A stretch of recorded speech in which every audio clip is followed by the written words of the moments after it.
Right, buddy, welcome back to your latest Manchester United news. We'll be talking Schlotterbeck to Manchester United. Morton Holman linked again. We've got some news on Anthony Gordon price being set, Harry Maguire new deal, as well as Krupi Jr. being linked, McTominay and DeMarco stories, and much more. So, listen, the first thing we'll talk about is the DeMarco stuff because Manchester United sent scouts to the San Siro for the match between Inter Milan and Juventus to closely monitor two key defensive targets as part of their preparation for a summer transfer window overhaul focusing on strengthening their flanks and back line. The primary focus was Inter's left back Federico Di Marco and Juventus's versatile Pierre Kalulu. So what I want to say on Di Marco, I think he was actually a perfect left wing back for Ruben Amorim's system, and the fact that Ruben Amorim's not here anymore, I don't see why Manchester United would need him. I don't think he's one of those players that's like he's not the greatest left back and he's not the greatest left winger, so that's where left wing back does really benefit him. I think Manchester United, we're not in need of that sort of profile right now. I think we already had that in Dorgu, or we already have that in Dorgu, and you see how that's kind of being he has been merged into a left winger of sorts or a left midfielder. So listen, DeMarco, I think he's a top player, don't get me wrong. I think he's someone who I've watched him many a time for Inter Milan, Champions League final, twice. Like he's a decent player and he's someone who is very reliable, plays a lot of minutes. He's 28 years old and Inter will probably demand a lot of money for him, and that is another problem in itself as well. He still has a contract for a few years yet anyway, so yeah, I just don't think that would be anything that does materialise. As I said, his contract expires in 2027. But again, I don't think United are going to sign anyone at that age, particularly in that left back position where you need someone who's dynamic, full on energy, and I just don't think DeMarco has that right now. Now, the next player I want to talk about is Juventus's Pierre Kalulu. Now, Kalulu is someone who 25, he started every single game for Juventus this season. He's a right centre back, but also can play at right back. To me, he seems like he's someone who's going to be part of the squad. Whereas if you sign someone like DeMarco, he's going to come in and aim to be that left back straight away or left wing back. Whereas Kalulu, as I said, he's someone who's versatile, like a Masraoui sort of profile. And as I said, he would be good squad depth. Now, again, if Maguire is to leave or you don't extend his contract, which we'll talk about in a moment, then I can understand why he would come in. He's a centre back with a lot of potential. He is 25. Again, there would be that question mark, which is about over Premier League experience. But again, I don't think you need to sign every player that has Premier League experience. I think Kalulu is definitely an interesting option. He's a good quality centre back, right back. And again, he's someone who's very reliable. The fact that he started every game shows that. So listen, he's definitely someone to look out for. I don't think DeMarco is going to happen. I think more so Kalulu in the fact of what happens with sort of Maguire and stuff. Now, another centre back that was linked was Nico Schlotterbeck. So, Nico Schlotterbeck is the number one target to strengthen Manchester United's defence this summer. Now, that's come out from Bild in Germany, who again are kind of the main sort of outlet in Germany now. He is 26, so again fits the profile that United are going for. He does have a value of around £55 million. Again, he has a contract until 2027. And yeah, he's a decent player. I think he's someone who ball playing centre back, left footed, and has been linked to United previously. I think while he was at his previous club. 26 is a decent age. For a centre back, he started 17 games in the Bundesliga, 3 goals, 1 assist. Dortmund are doing very well as well. Obviously, 6 points behind Bayern. But listen, I think Schlotterbeck coming in, I think it's good competition. I think United right now defensively do have a lot of decent options. We don't know what's happening with De Ligt at the moment, but if we do bring in someone like Schlotterbeck, it provides good competition with Martinez in that left centre-back position. Again, though, if we do go out and sign Schlotterbeck, he's going to want to come in and be that number one centre-back straight away. But again, if United are in Europe, potentially that means we do go out and get another left-footed centre-back who can come in and be a understudy or also compete with Martinez. I do like Schlotterbeck. I think there are other better centre-backs out there. I think centre-backs out there in the market, I mean, Gray, he was a great opportunity that United didn't even go for. We obviously have Bastoni. I don't think he's going to leave Inter. Again, if you want to look at Palace, I think Lacroix and Richard, they're two very, very good players. So there are centre-backs out there. Obviously, Kalulu, someone that we've talked about. Lukeba. Like there's many centre-backs out there. but I just don't think United. But we'll have to wait and see what happens with the Maguire situation, which we'll talk about now. But I think Schlotterbeck is definitely someone to keep an eye on. So, the Old Trafford dressing room is under the view that bosses should reward Harry Maguire with a new contract. The source said the players would think it was a madness if he was not offered a new deal. Harry has endured plenty of ups and downs, but has come through all of that and is playing really well. He's very respected in the dressing room and is passing on a lot of knowledge to some of the younger players like Heaven and Yoro.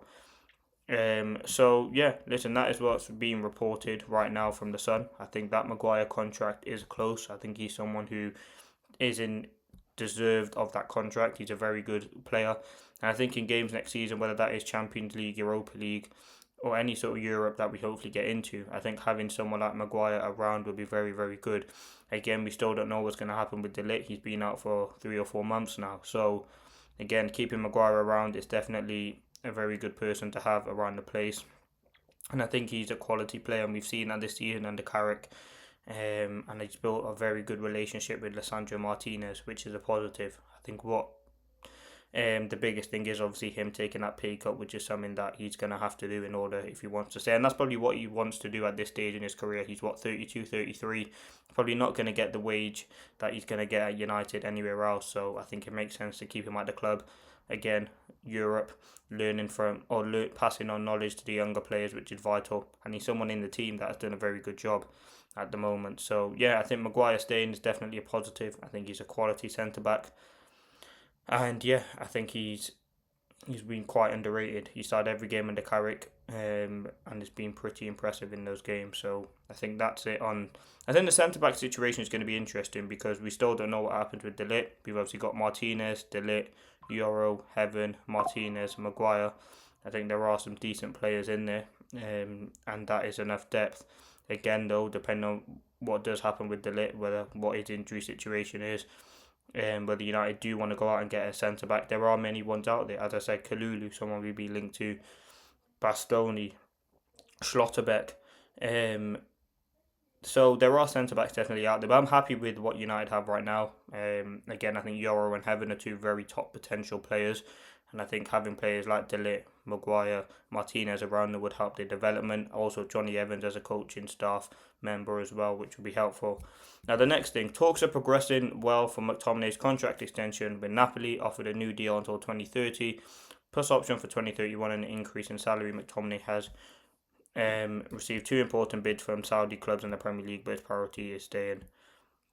Listen, I think it was the story about him being linked to United was just, again, we've seen it happen many times before. Ramos is the one where it's happened loads of times to get a new contract, and I think that's ultimately going to be successful again. I mean, the amount of players that we've seen use United, Ruben Neves more recently, to get a new deal is actually outstanding, to be honest. I think what I would say about McTominay is, again, there's a reason why the chapter closed. I think he is better than Ugarte, but I just don't see a reason why he joined back Manchester United in the place that we're at. I get he loves the club and he's been in the academy and he gets what it's like to play for United, but I just don't see a way in a reason why he would join the club again. But we'll have to wait and see what happens with that. Now, the next thing, Manchester United have entered the race to sign Eli Krupi Jr. from AFC Bournemouth. Now, Krupi Jr. has had a very good season in the Premier League so far. He's 19 years of age, coming from Bournemouth. He's, again, 19, so his first season in the league, can play in a multitude of positions, striker, left wing, cam. He's played 11 games, or he started 11 games out of 21 in the league. 8 goals in 878 minutes played. Lethal goal scorer, a young player, someone who Bournemouth have recruited very, very well, and he already has been linked with a move away. He was deemed a kind of a Semenyo replacement, but I think he is a top quality player, in my opinion. I think he's someone who is young, he's got that Premier experience, and he does get quite a lot of minutes for Bournemouth, to be fair. So yeah, I really do like him. I think he's a young player. I think he's someone with that talent who can go on to be a top level. He kind of is similar to Chido Obi, so you wouldn't come in to sort of start straight away, but he definitely is an option. I think Manchester United are in need. They're never in need of a younger striker. I think we have that already in Sesko. We have Chido Obi, Biancheri. There are a lot of young Premier League or young options at United already. So I don't think we need one in that.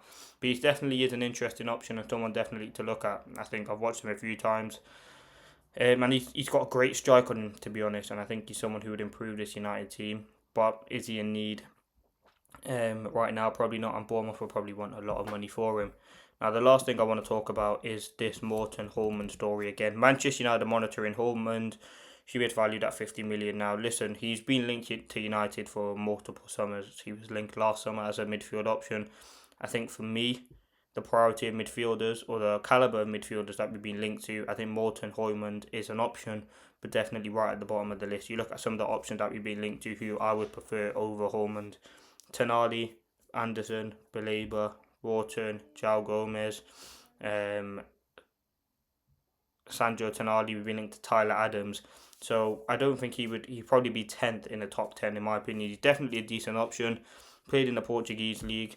£50 million is probably a lot of money. I mean, if you look at who you can get for cheaper, I think you can get João Gomez for 40 million. You can get potentially a Tyler Adams for 40 million.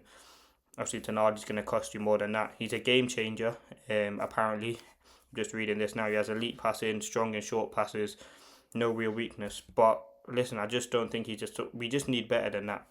I just think we need better than that. I don't think he'd be a significant improvement on this team. And yeah, I just don't see why that would happen. Now, apparently this report where it's coming from is a Portuguese newspaper writing what they're told to write by Portuguese club officials. Club need to sell players or players' agents. Let's use Manchester United to trigger interest. So, listen, I do see positives and negatives. It's £35 million. He's a decent midfielder. But again, I think there's so much better quality out there right now. And I don't see why Manchester United should be linked and should be buying a player like Holman when there's so many better players out there that United have been linked to and can definitely get, depending on what happens with Champions League football. So that has been your latest update, talking SCHLOTTEBECK to Manchester United and DeMarco, Kalulu, the Maguire stuff, McTominay story just being a load of rubbish. There's also some stuff in there about Krupi Jr., who I think, again, very talented young player, has hit the ground running straight away at Bournemouth. Maguire new deal. I think that's the right decision. I think Maguire was deserving of a new deal. I think he's improved the defence massively since he's coming under Carrick. We know the quality and leadership that he has, and I think he's been vital to this team. He's also very good to help the young players as well, which is important. McTominay won't be joining. I think we kind of knew that. It was probably just to get a new deal at Napoli, which again makes a lot of sense. And yeah, that has been your latest update. Let me know your thoughts. And yeah, I think it's been certainly very interesting just going into the window what does happen. And yeah, I think priorities are going to be a centre-back. But the main priority, obviously, a midfielder, replacing Casemiro, which is going to be very hard to do. Getting rid of Ugarte, bringing in 2 or 3 quality midfielders in the deep line positions. Getting rid of Rashford, getting rid of Sancho, who was still at the club. Sorting out the Højlund deal. Potentially a Dalot. Luke Shaw, Malacia. So there's going to be a big summer window for Manchester United, as there always is. Last summer was the attack overhaul, bringing in Cunha and Burmo, Sesko, getting rid of Højlund, Sancho, Anthony, Rashford on loan, Garnacho. This summer is going to be more midfield based, and we know Casemiro's going, we know Ugarte's going, and yeah, I think it's going to be very interesting. But yeah, that has been your latest update. Let me know your thoughts.